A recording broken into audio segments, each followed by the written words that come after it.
Everyone, my name is Vishesh. I'm glad I got the opportunity to take this course called Social Inequality in US. There are many new topics that I learned, and most of the statistics were very shocking to me. In this video, I will talk about some topics that stood out, a short interview, and then I will talk about inequality in other countries. Finally, I will end with some ways to reduce inequality.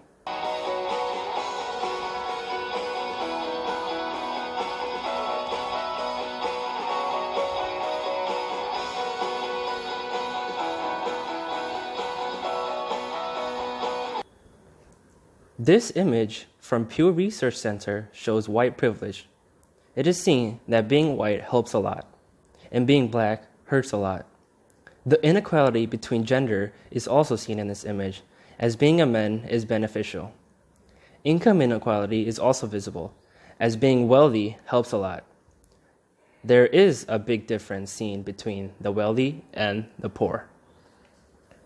This image shows black-white school dissimilarity index in Illinois. School segregation remains to be a big problem in much of the country. This segregation is seen to be a major issue in Illinois, as it is home to 850 public school districts, which is more than any other state beside California and Texas, according to governing.com. Now, I'm about to show a short interview I had with my sister. This is my sister Mansi. Hi. Now, the first question I would like to ask you is, what do you think social inequality is? According to me, social inequality is the differences in the social status leading to unequal distribution of resources. One group receives a greater quantity and quality of resources, whilst the other is devoid or do not have enough resources. Okay, the second question now. Do you think there is educational inequality? If yes, why? Yes, I believe there is education inequality. I believe there are two types of inequalities. Inequality of conditions, that's the differences between the rich and the poor, and inequality of opportunities. And the wealthy parents and celebrities, their children get accepted into Ivy League colleges because they bribe their way into it. So I believe that it's unfair for the children who could get into those colleges on the basis of merit. So yes, there is education inequality. This image displays the shared income claimed by top 10% of US, Russia, and France.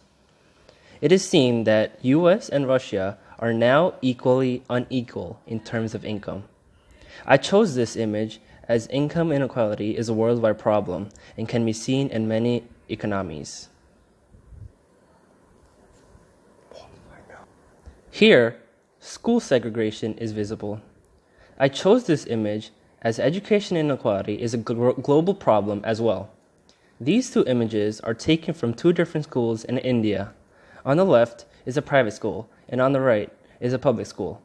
Students in private school have access to great resources and are motivated to learn, whereas you can see on the right how students don't even have a place to sit, and the building is seen to be unsafe with torn walls.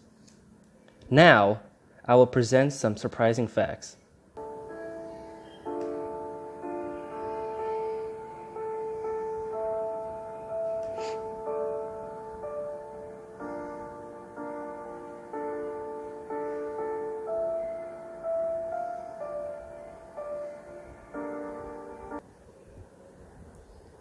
Some ways to reduce inequality. Increase minimum wage. I believe this is important because as we saw in the film 30 Days, Minimum Wage, Morgan and his wife were barely surviving on the minimum wage in Ohio. Transportation costs, rent, and medical bills were seen to be a burden. According to Haas Institute, research shows that higher wages for lowest paid workers have potential to help nearly 4.6 million people out of poverty. Hence, I believe increasing minimum wage is going to be beneficial. Invest in education. Currently, there is a class and racial segregation in the school systems.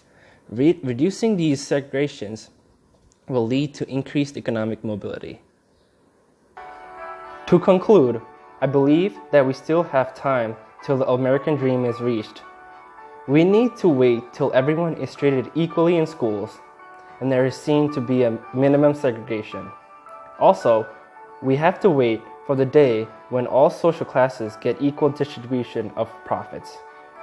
I believe all of this will boost the US economy.